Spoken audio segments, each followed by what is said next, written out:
अस्सलाम वालेकुम फ्रेंड्स, कैसे हैं आप सब लोग। उम्मीद करती हूँ सब खैरियत से होंगे। तो आज मैं शेयर करूँगी आपके साथ बहुत मज़ेदार फिंगर लिकिंग काली मिर्च मटन की रेसिपी।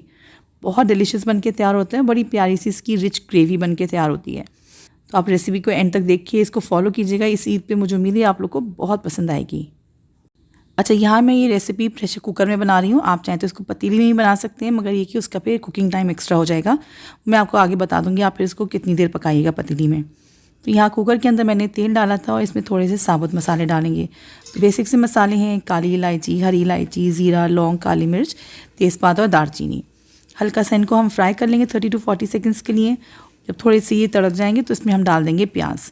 यहाँ पे मैंने 3 मीडियम साइज़ की प्याज ली थी। वज़न में आपको बताऊँ तकरीबन ये 350 ग्राम से करीब प्याज थी।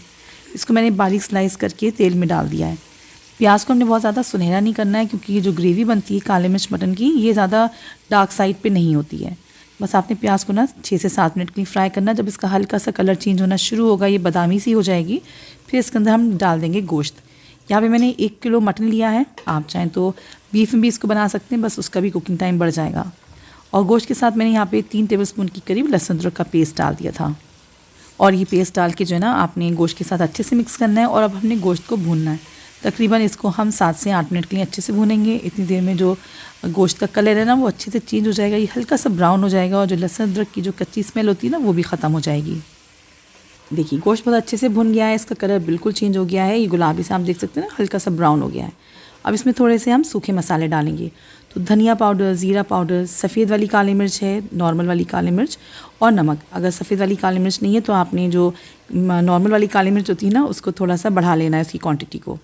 इसमें हम लाल मिर्च बिल्कुल भी नहीं डालेंगे। तो हरी मिर्च और काली मिर्च से ही इसका फ्लेवर आएगा। हरी मिर्च भी हम आगे डालेंगे। ये जो सूखे मसाले डाले हैं ना, इसको भी आपने गोश्त में बहुत अच्छे से मिलाना है और कम से कम इसको 7 से 8 मिनट के लिए और भून लेना है।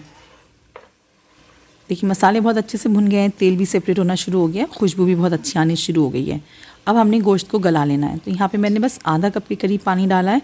पानी बहुत ज़्यादा हमने नहीं डालना है, क्योंकि गोश्त से भी पानी रिलीज़ होगा। और गोश्त को जो है ना हमने तकरीबन 80% के लिए कुक कर लेना है, क्योंकि अभी हमने पकने के बाद भी ना इसकी भुनाई और करनी है दही डाल के। तो यहाँ पे मैंने लिड लगा दी थी और हाई फ्लेम पे 1 विसल आने दी थी। उसके बाद फ्लेम को लो करके इसको मैंने 10 मिनट के लिए पका लिया था। अगर आप ये रेसिपी बीफ में बना रहे हैं तो आपने हल्की आंच पे इसको 20 मिनट के लिए पकाना है। और अगर आप ये मटन जो है पतीली में बना रहे हैं तो आपने इसको तकरीबन 40 to 45 मिनट्स के लिए हल्की आंच पे पकाना है। तो मैंने आपको सारी चीज़ों की टाइमिंग्स बता दी हैं। अच्छा, जब तक गोश्त गल रहा था ना, यहाँ पे हम एक नट्स का पेस्ट बना के तैयार करेंगे। तो मैंने यहाँ पे ये तरबूज के बीज लिए थे, मगज़ जिसको बोलते हैं ना, 1 टेबलस्पून ले लिए थे। ये मैंने अच्छे से वॉश करके इसमें डाल दिए। और साथ में जो है ना मैंने यहाँ पे 12 से 15 काजू लिए थे, इसको भी मैंने भिगो दिया था। इसका हम बारीक पेस्ट बना लेंगे। मगज़ अगर आपके पास नहीं है तो आप स्किप कर सकते हैं, चाहे तो सिर्फ बादाम भी इस्तेमाल कर सकती हैं या काजू बादाम का कॉम्बिनेशन भी इस्तेमाल कर सकते हैं। 10 मिनट बाद गैस मैंने बंद कर दी थी और प्रेशर भी खुद से रिलीज़ होने दिया था। अब ये गोश्त जो है ना तकरीबन जो है ना 80% गल गया, इसमें हल्की सी कसर बाकी है। तो फ्लेम को दोबारा से ऑन कर लेंगे, लो पे रखेंगे फ्लेम को अभी हम। और इसमें हम दही डाल देंगे। तकरीबन यहाँ पे मैंने 350 ग्राम से करीब दही डाला। तो जितनी प्याज है उतना ही आपने दही लेना है। इसमें टमाटर का इस्तेमाल नहीं होता है, दही यूज़ होता है। दही को मैंने फ्रिज से काफ़ी देर पहले निकाल दिया था। तो ये रूम टेम्परेचर पे दही है और अच्छे से इसको फेंट के डाला है, तो दही फटेगा नहीं इंशाल्लाह। और इसको हम जल्दी जल्दी पहले सालन में मिक्स कर लेंगे। उसके बाद फ्लेम को जो है ना दोबारा से मीडियम करके इसको हम भूनेंगे।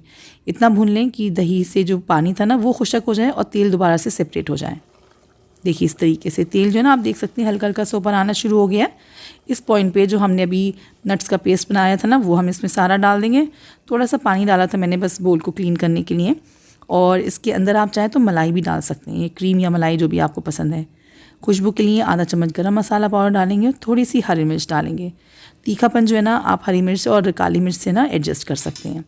और हरा धनिया डाल दिया था मैंने खुशबू के लिए। इन सब चीज़ों को हल्के हाथ से हम मिक्स करेंगे। ये ग्रेवी भी काफ़ी गाढ़ी लग रही थी मुझे, तो मैंने इसमें थोड़ा सा पानी डाल दिया है। तो यहाँ थिकनेस आप अपने पसंद के हिसाब से कम बढ़ती कर सकते हैं। ये ग्रेवीज़ जो होती हैं ना ज़्यादा पतली साइड पे नहीं होती, हल्की सी थिक होती हैं, क्योंकि ये नान वगैरह के साथ खाई जाती हैं। इसको थोड़ा सा रिच और ज़्यादा खुशबूदार बनाने के लिए मैंने इसमें 3 चम्मच के करीब देसी घी डाल दिया है।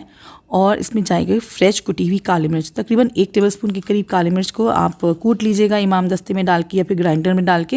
बिल्कुल बारीक पाउडर मत बनाइएगा, हल्की सी मोटी मोटी काली मिर्च अच्छी लगती है। तो बस मैंने थोड़ी सी गार्निशिंग के लिए रोकी, बाकी मैंने इसमें सारी काली मिर्च इसमें डाल दी थी। सारी चीज़ों को हल्के हाथ से मिक्स कर लेंगे और इसको ढक के जो ना तकरीबन 5 से 7 मिनट के लिए और पका लेंगे। इससे क्या होगा, जो नट्स वगैरह डाले थे ना वो भी अच्छे से कुक हो जाएंगे, तेल दोबारा से सेपरेट हो जाएगा और हमारा मज़ेदार सा ना काली मिर्च का मटन रेडी हो जाएगा। तो फ्रेंड्स, ईद की दावत में इसको अपनी मेन्यू में ज़रूर शामिल कीजिएगा। मुझे उम्मीद है आपको और आपके मेहमानों को ना बहुत पसंद आएगी, क्योंकि जैसे देखने में रिच और क्रीमी है ना, खाने में ये बहुत मज़ेदार ग्रेवी बन के तैयार हुई थी और मटन तो बहुत ही सॉफ्ट और मलाईदार बन के तैयार हुआ था। हल्का सा काली मिर्च के साथ इसको गार्निश करना मत भूलिएगा और इसको एंजॉय कीजिएगा नान, पराठों के साथ, पूरियों के साथ, जो भी आपके घर में पसंद की जाती है, खमीरी रोटी वगैरह के साथ बहुत मज़े का लगता है।